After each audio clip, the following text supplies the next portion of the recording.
Passage 4. How do people depend on bees? Have you ever watched a bee at work on a flower?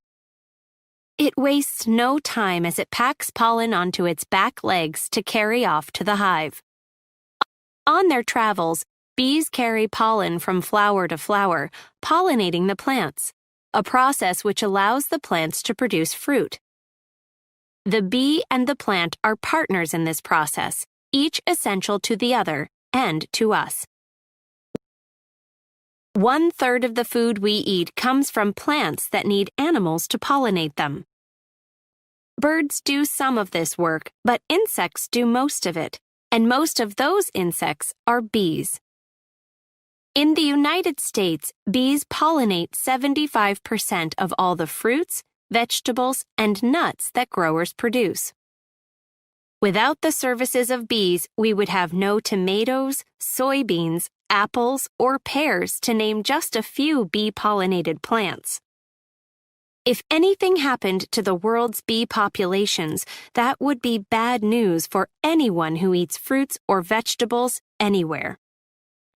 If that includes you, then you need to know that bees today in North America, Europe, and Asia are facing many threats. Jeff Anderson knows a great deal about those threats. He has been a beekeeper for 30 years, ever since he married a beekeeper's daughter and went into the family business. Each year he travels the United States with his honeybees, spending the spring among California fruit trees and summers in the fields of Minnesota. He's continuing a long tradition of beekeepers who move their hives with the seasons so their bees can hunt for new sources of pollen. In ancient Egypt, beekeepers would transport their bees down the Nile River to find flowering crops. In North America, beekeepers over the years have traveled by covered wagon, riverboat, and train. Transporting hives long distances became much easier with the development of major highways in the 1940s. Around that same time, another change occurred. Traveling beekeepers in North America were used to paying farmers to let them place hives on their land. However, wild bees started disappearing, until finally there were no longer enough wild bees left to pollinate the farmers' crops. That meant the farmers had to call on the beekeepers' bees to do the job instead. Then the farmers started paying the beekeepers. The wild bees were disappearing because of changes in land use and methods of farming. As more and more land was developed for housing, there were fewer and fewer flowering plants to feed wild bees. Agriculture was changing too, with the introduction of new pesticides. Wild bees were carrying pollen with pesticides home to their hives and killing off entire populations. North America is home to at least 4,500 different kinds of bees. The bees that Jeff Anderson and other beekeepers work with are European honeybees, which were brought over from Europe about 400 years ago.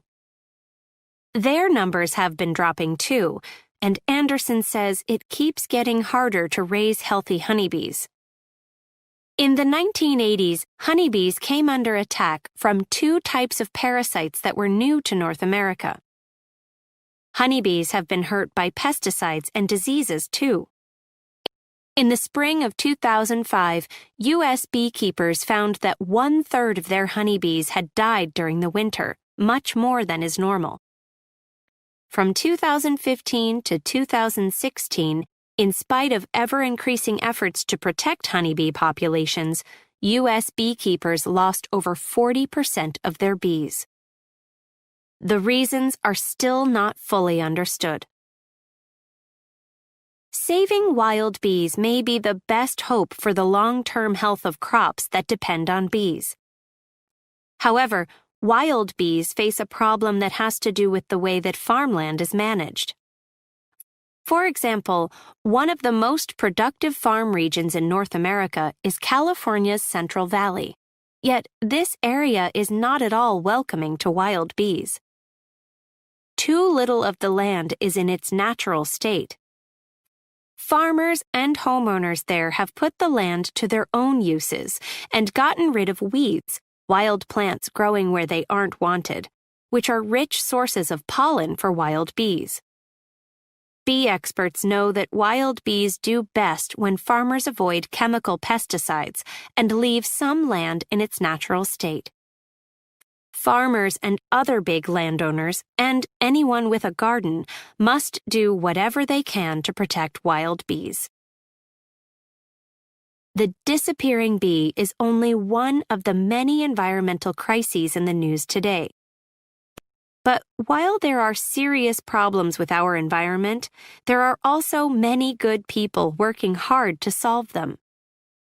Douglas Barish, editor of the environmental magazine On Earth, knows that news about the environment often sounds bad, and it can make people anxious.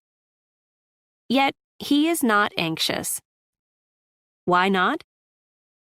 Experience tells him that within each problem lies its solution. He is always meeting people who, when they see something broken, immediately see an opportunity. They see a chance to fix something and make it better, whether it's a motor to be improved or a forest to be restored. In the case of the honeybee, perhaps there are laws that need to be changed. One thing is clear. We'll have to figure out how to save the bees' way of life if we want to save our own.